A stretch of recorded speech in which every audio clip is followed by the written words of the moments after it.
Hi Megamaniacs, this is Mr. MegaManFan.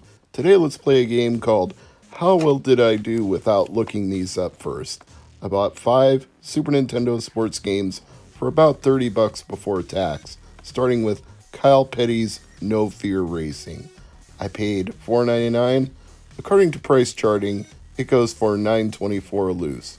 So I came out ahead on that one, but then again, that's only the high water mark. It goes for as high as $19.99 and as low as $6.28. So huge amount of variance in there, but still at the price I paid, it comes in underneath even the bottom mark. According to Wikipedia, this was released in April of 1995 in North America, developed by Leland Interactive, published by Williams Entertainment, designed by Gary Luker, Dave Wagner, Stephen Kramer, and David Witters, programmed by Dave Wagner, composed by Aubrey Hodges, and released in Japan under a completely different name, Circuit USA. The reviews are rather mediocre for it. 6 out of 10, 5 out of 10, 17 out of 40, 2 out of 5, and I can see why. I tried one race and immediately blew out my engine and had to retire, so maybe there's a reason that I got this game for only $4.99. It's not that good at first brush, but I'll go ahead and dump the cartridge anyway because I might enjoy it more later on when I can just fire up the ROM and not have to pull the cartridge out. Next Generation seems to be the most harsh review of it. They said a more truthful title would have been Kyle Petty's No Variety Racing. Ouch, man. Ouch. Well, we've got 4 more games to go through here, so we don't have to stop at Kyle Petty's No Fear or No Variety Racing. Let's just make sure the ROM works, and it does. So if you thought that last game was underwhelming, just wait till you get a load of the next one. We're going to take you out to the golf course for Pebble Beach Golf Links. According to price charting, as of the recording of this review, it goes for an average of $4.63, as high as $7 and as little as 99 cents. Now, if you were lucky and found a store with a cheap bin full of sports games, you probably could get it for 99 cents. That's not what I paid for it though, so I fell just under the price charting average at $3.99. However, much like Kyle Petty's No Fear Racing, this is one where I would say even coming in under the average isn't necessarily a big win. After playing it for a few minutes, I can say it has one of the most tedious setups possible to take a swing at a golf ball. You should be able to just move up and down to select a club, left and right to line up your shot, and then hit a button to start the power meter, hit another button to stop the power meter, and swing. That's the way most good golf games in the modern day are designed, but this is back in the mid-90s when they didn't necessarily have all of these things figured out, so you have to go through a very tedious set of menus. The animations are incredibly slow, which is remarkable given this is on Super Nintendo, but I guess they didn't optimize it very much. I would have thought that would have had more processing power to play the game than this, but even when you hit your shot, it does this thing where the ball rolls and the camera zooms in and the ball rolls and the camera zooms in, so it couldn't even take advantage of mode 7 and give you some sort of interesting rotational graphical effect that would zoom in on the ball. They had to pan and cut. It's just obnoxious. I can't recommend this one. All I can say is I got it at a decent price. Not a bargain, but I guess decent enough. Interestingly, if you go to the Wikipedia page for it, it only lists the versions for 3DO and Sega Saturn. I guess nobody did their research to figure out whether or not it came out on other platforms, but they say the 3DO version came out in 94 and the Saturn version came out in 95. But since there's nothing about when the Super Nintendo version came out, we'll just move on to Super Bases Loaded 2.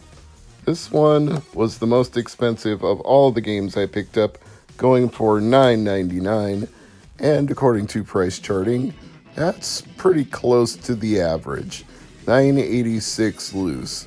It's gone for as high as $17 and as low as $5.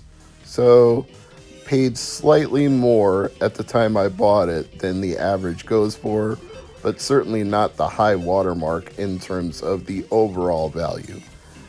And of course, this is a sequel to Super Bases Loaded, which I already had, but was somehow blissfully unaware that there were sequels on the Super Nintendo. But I ended up buying two of them in one day. It's the sixth game in the series overall, released in Japan on August 7th of 1992, but took nearly 2 whole years before it came out in North America, February of 1994. GamePro said at the time, it doesn't have name players or teams, it doesn't have the best graphics, it doesn't have great sounds. What it does have in abundance is playability. It's a fun and easy game to play. So they're kind of damning it with faint praise. They're saying it's good, but it's not anything special. It's a lot of fun, but it's not visually appealing or just overall well designed. It's just easy to play and you'll enjoy playing it. Well, I guess that is praise, but seems like awfully low praise if you ask me. Still, for $9.99, I guess I'm fine with that, because up until the point I walked in the store, I didn't even know there were sequels to Super Bases Loaded on Super Nintendo. I'd only ever had the first one. And now, I'm going to end up with Super Bases Loaded 2 and Super Bases Loaded 3. Now, the sequel comes with the subtitle License to Steal, but on the price sticker they put on the game, there wasn't enough room for the full subtitle, so it just says Super Bases Loaded 3, Lice. To me, that's just hilarious, but I have an immature sense of humor. Loose, it goes for $8.98 according to price charting. That's not what I paid for it. I paid $6.99. The averages are again all over the map here. One seller got lucky and sold it for $20. One got really unlucky and sold it for $2.95. So there is a very wide variance in what you will pay for this game. It does look like it's trended upward over the years, starting from around $2 loose to as high as $12 loose. So it started to decline back downward again in the last year or so. But for a while there, it was fetching a small amount in the collector market. And let's see what Wikipedia has to say about the release of this game. Super Bases Loaded 3 came out 1994 in Japan, February 1995 in the US, so a much smaller window between the time they released one and the other. GamePro gave it a positive review, praising the high level of customization and strong graphics. Next Generation gave it 2 out of 5 and said, with the latest installment, the series is beginning to creak under its own weight. So there are widely varying opinions about the quality of this game. To me, it seems no better or no worse than Super Bases Loaded 2, so I guess you can be the judge of that, but in the meantime, I'll go ahead and dump it for future playback and move on to the final game in my pickups for this week in How Well Did I Do Without Looking These Up First, and this one would be a hockey game. It's called Super Slapshot, which again makes it sound like it's a sequel to Slapshot on Sega Master System. And let's see what it goes for on price charting. We've got $5.99 loose with a high of $7.84 and a low of $1.46. What did I pay for my very obviously used, probably rental copy of this game? I paid $4.99, so a little under the average, but not much, especially given how rough of shape it's in.